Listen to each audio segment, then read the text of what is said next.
Madame, Monsieur, bonsoir et bienvenue dans cette édition consacrée au sommet du G7 qui vient de se terminer.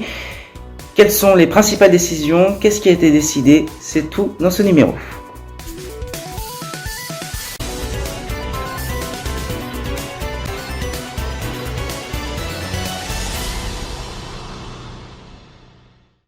Le G7 est un groupe de discussion et de partenariat économique et politique de 7 pays réputés en 1975 comme étant les plus grandes puissances avancées du monde, qui détiennent environ 2/3 des richesses nettes mondiales et plus de 45% en 2019. Elle est constituée de l'Allemagne, le Canada, les États-Unis, la France, l'Italie, le Japon et le Royaume-Uni.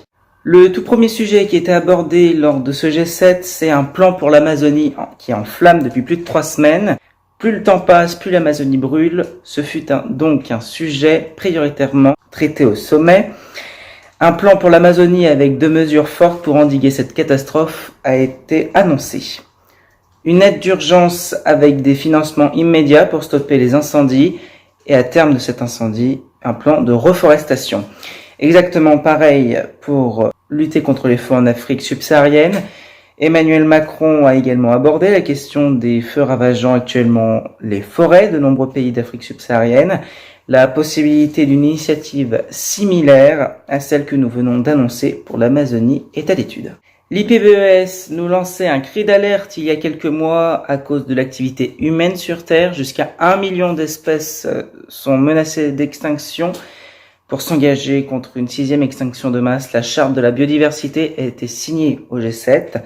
Qu'est-ce que la charte de la biodiversité? Elle reconnaît unanimement le message d'alerte des scientifiques, et il engage les États à agir et à collectivement intensifier leurs efforts en faveur de la protection de la biodiversité.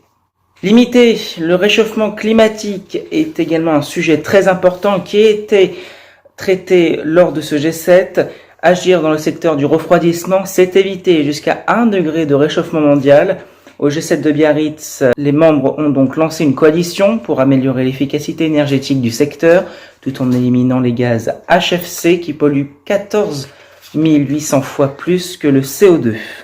L'action rapide pour l'efficacité des systèmes de refroidissement, c'est de développer des systèmes de refroidissement plus verts, visant à réduire les émissions de gaz à effet de serre des climatiseurs, et il contribue très concrètement à l'objectif global de limiter le réchauffement de la planète de 1,5 degré. Le saviez-vous, l'industrie de la mode pollue plus que le transport aérien et maritime réunis. La mode, c'est la 2e industrie la plus polluante au monde après le pétrole. La production d'un jean nécessite 11 000 litres d'eau, l'équivalent de 285 douches. Rendre le secteur de la mode plus durable, c'est l'objectif du Fashion Pact lancé lors du G7. Qu'est-ce que le Fashion Pact? C'est la mobilisation de 32 entreprises représentant près de 30% des acteurs mondiaux de la mode, engage à utiliser 100% d'énergie renouvelable sur les sites de production et promet d'éliminer les sacs plastiques à usage unique. Voilà, c'est la fin de cette édition. Merci de l'avoir suivi. C'était un immense plaisir pour moi de commencer une nouvelle saison de Politique Week-end avec vous. Ce numéro était plus particulier que les autres avec cette arrivée du G7, un moment économique et politique très important, et je me devais donc de vous en parler dans les détails. Prochain rendez-vous, c'est demain à 18h pour le journal présenté par Léandre Patron. Quant à moi, je vous retrouve dès vendredi prochain pour un nouveau numéro de Politique Week-end. Excellente soirée à tous, à bientôt.